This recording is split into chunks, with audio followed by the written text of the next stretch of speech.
यह एक पौराणिक कथा है। कुबेर तीनों लोकों में सबसे धनी थे। एक दिन उन्होंने सोचा कि हमारे पास इतनी संपत्ति है, लेकिन कम ही लोगों को इसकी जानकारी है। इसलिए उन्होंने अपनी संपत्ति का प्रदर्शन करने के लिए एक भव्य भोज का आयोजन करने की बात सोची। उसमें तीनों लोकों के सभी देवताओं को आमंत्रित किया गया। भगवान शिव उनके इष्ट देवता थे, इसलिए उनका आशीर्वाद लेने वह कैलाश पहुंचे और कहा, प्रभु, आज मैं तीनों लोकों में सबसे धनवान हूं। यह सब आपकी कृपा का फल है। अपने निवास पर एक भोज का आयोजन करने जा रहा हूं। कृपया आप परिवार सहित भोज में पधारने की कृपा करें। भगवान शिव कुबेर के मन का अहंकार तार गए। बोले, वत्स, मैं कहीं बाहर नहीं जाता। कुबेर गिड़गिड़ाने लगे, भगवान, आपके बगैर तो मेरा सारा आयोजन बेकार चला जाएगा। तब शिवजी ने कहा, एक उपाय है।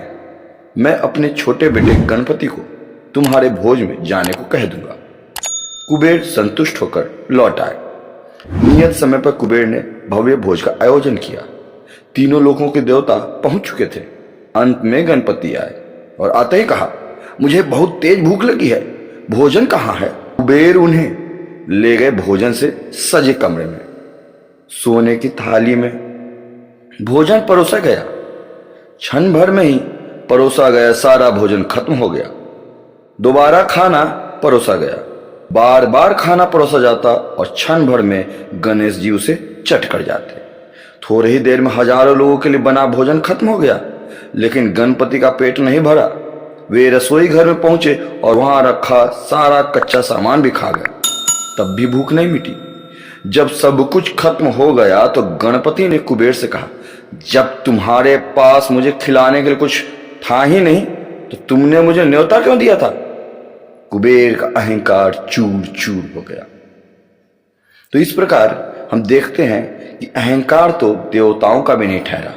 तो हम इंसान कुछ धन प्राप्त करने के बाद इतना अहंकार क्यों करते हैं? क्या हमें प्रेम भाव और बिना अहंकार के जीवन नहीं जीना चाहिए? तो आज की कहानी से हमें यही सीख मिलती है, हम कितने भी बड़े पद पे चले जाए, शक्तिशाली हो जाए, धनवान हो जाए, कभी अहंकार हमें नहीं करना चाहिए।